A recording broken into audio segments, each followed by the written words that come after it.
என்னடா இது கோழிக்கால் மாதிரி தெரியுதே. ஓ, நம்ம ஓனரு போய வேலைதான் போல. கறியெல்லாம் தின்னுட்டு இந்த காலை போட்டு வச்சிருக்கான்பா. இதை ஏன் போட்டான்? இது என் திங்க வேண்டியதானே. இதை தூக்கி போட்டுருவான் பாரு. நல்லா இருக்குமா? வரடா வேணடா.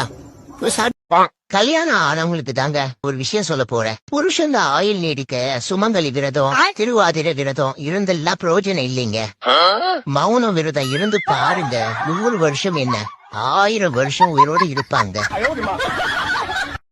7 வயசாயிடுச்சு பையனுக்கு பொண்ணு பார்ப்போம்ட்டு காலையிலே ஜாதகத்தை தேடினாங்க. ஜாதகத்தை கரையான் தின்னுட்டு போயிடுச்சு. அந்த கரையானுக்கு என்ன வன்மம் தெரியல என் மேல. எல்லாம் என் நேரம் நினைச்சுக்க வேண்டியவா. வாசமில்ல மலர் இது வசந்தத்தை